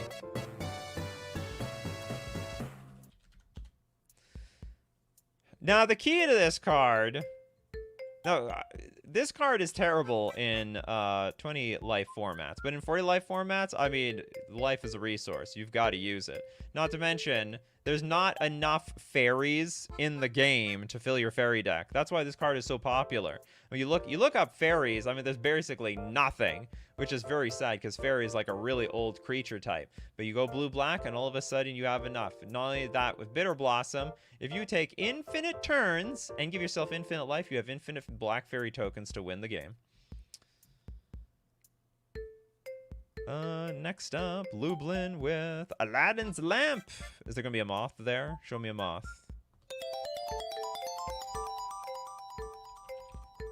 Are we spelling Aladdin right? Am I spelling Aladdin? I think you're spelling. Are you spelling Aladdin wrong?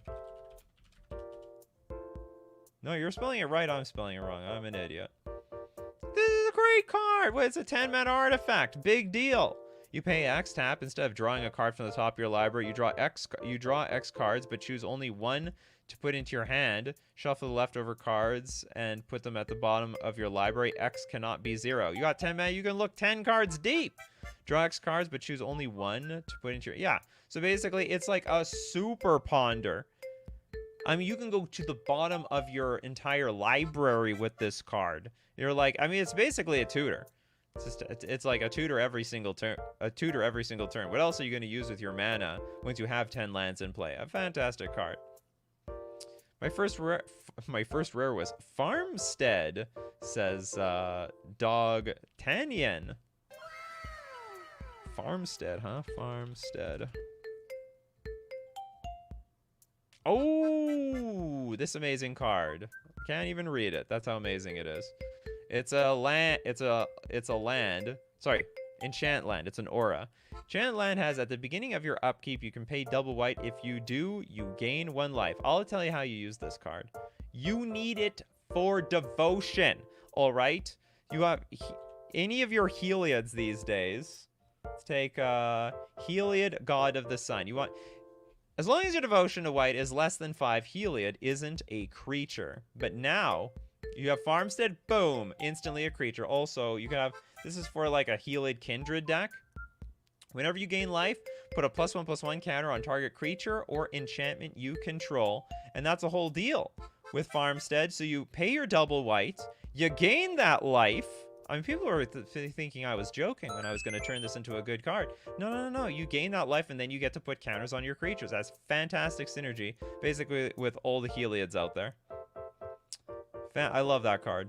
Love Farmstead. I would never play a Heliad deck without this thing. Andre, Argothian Worm. Another hard one. Same deck? I don't think so.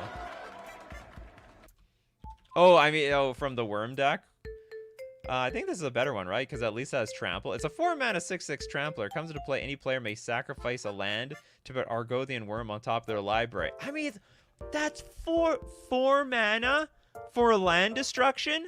Okay, you play Argothian Worm. You just buy a copy of Argothian Worm, show it to your play group, and ask them, would you sacrifice a land to put this on top of their deck? 100% of everyone will say no. No one will do it. It's a free 4-mana 6/6.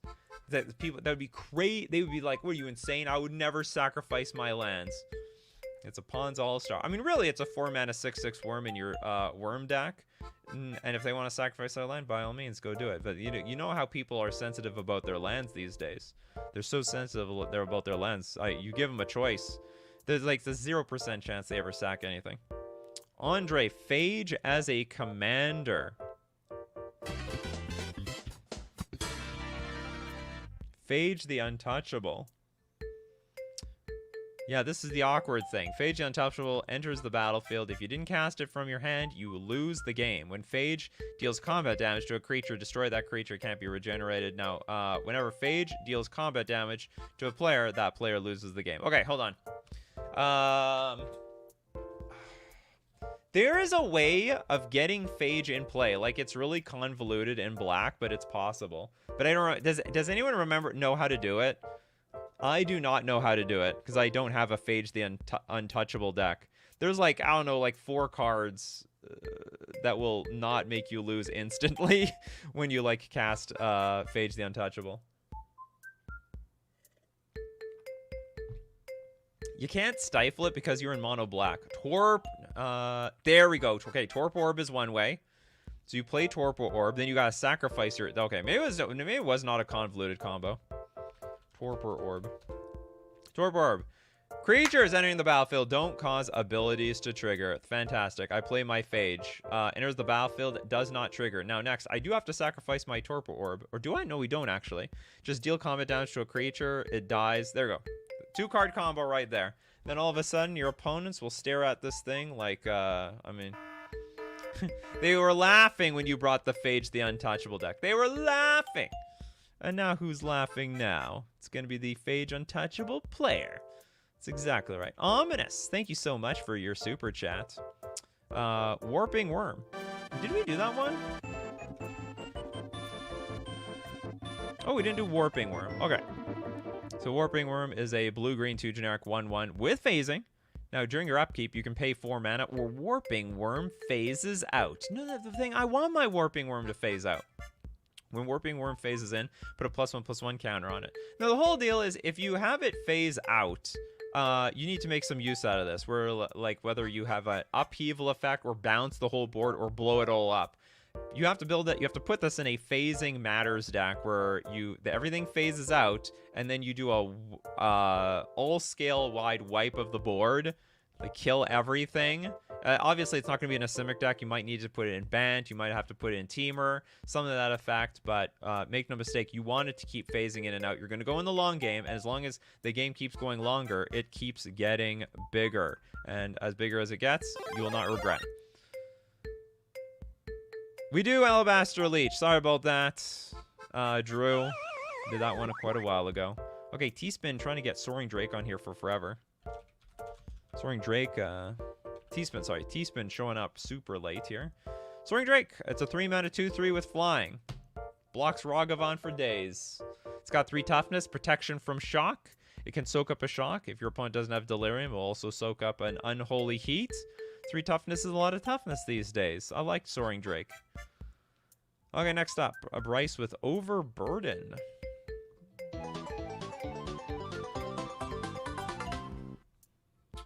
Overburden, a 2-mana enchantment. Whenever a player puts a creature card into play, that player returns a land he or she controls to its owner's hand. That's cards on... Look, first off, if you're a landfall deck, I mean, you want this card in your deck. So you put the creature in play. It's like, ideally, you're building your deck around this. Put a creature in play, put your land back into your hand. Replay the land. Deck builds itself. Just make sure you don't play this against another landfall player. Then it might backfire against you. Kagan has another one. Last one for me, the Urg Raiders. Kagan's bank account feeling a little thin at the moment. Urg Raiders is a 2-mana 2/3 human warrior. At the beginning of your end step, if Urg Raiders didn't attack this turn, deals 2 damage to you unless it came under your control this turn. I mean, it's basically a 2/3 for 2. You're going to want this in a mono black aggro deck. You're going to have a good steady of creatures and removal. Nothing bigger than Urg Raiders is going to kill it, because you're going to kill it with Fatal Push, Doomblade, and so on. It's basically impossible. We got Bell with Security Detail. Yeah, you're giving a lot. Yeah, that's the way to do it. When you super chat late, you gotta have a million suggestions. Don't think we got Security Detail. This is a 4-mana enchant. Oh, we did Security Detail. Okay, hold on. But you got another one. Goblin Firebug. Okay, we didn't do this one. Okay, we have a 2-mana 2/2 Goblin. When it leaves play, you have to sacrifice a land. Okay, what are some lands we want to sacrifice? There are lands out there that we want to sacrifice, that we need it to leave play because it triggers something for us. But you got to help me out here, because I don't remember. Can I advance, go land? My palette of names for cards needs to be wider. So this is a land. Put the word graveyard, maybe, when it goes to the grave. Flagstones. There we go. Flagstones. That's it. Exactly. You got Flagstones of Trocare. Okay, you play Flagstones turn 1. Turn 2, you play your Firebug. If it dies, no big deal. You sacrifice the Flagstones of Trocare to go get a Plains card from your deck, so it's as if you lost nothing. And for that, you got like a 2-mana 2/2. There's more. Aren't there like more things though? I think it's not just Flagstones. Red Sets is amazing. You do like ping things for 1 damage, don't you? Sacrifice your Sorrow's Path. Someone donate. There we go. That David's got the idea. Someone donated you a Sorrow's Path. Finally, you can sacrifice this thing with the Goblin Firebug. I love it. All right, I'm free. Holy crap, this was too popular. I'm gonna raise the price of these super chats, people. I'm gonna raise the price. But I guess it's so popular, we gotta do this again some other day. Or maybe we gotta do another version where you tell me your best cards and I'll tell you how they suck. All right, so we do this, by the way, 3 p.m. Central Standard Time. Be there or be square. Thanks everyone who supports the channel. If you're a patron on Patreon and a member on YouTube, or you super chat to be part of the show, or you super chat so other people can be part of the show. And thank you so much for being here today. We had a lot of fun. I think this was a fun, good show today. Oh, Bryce throwing in here the Swindler's. You gotta be careful doing these things at the end here. Swindler's Scheme. The hell is this? It's a 3-mana enchantment. When an opponent casts a spell from their hand, you may reveal the top card of your library. If it shares a card type with that spell, counter that spell, and that opponent may cast the revealed card without paying its mana costs. Huh? If it shares a card type with a spell, counter that spell, and that opponent may cast the revealed card. Oh, that's interesting. With Sensei's Divining Top, you can load a bunch of junk on top of your deck, counter their spells, and give them your junk. You can give them the Goblin Firebug. See, their deck is not built around Goblin Firebug, but your deck is. That's how good this card is. So we gotta thank everyone here today. We got to thank Mr. Deadhead, some guy, oh my god, lols. Oh boy, Ferocity, 11, Yardy, Steve Cooper, Kano, Spectral Maniac, Christopher B, Maddie, some guy, Crowcard Games, Dinglebag, Bell, and more, because you guys are the crew. So as usual, my coffee crew, keep brewing up them coffees, and we'll keep brewing up the magic. Take care of yourselves, and I will see you at the next cup.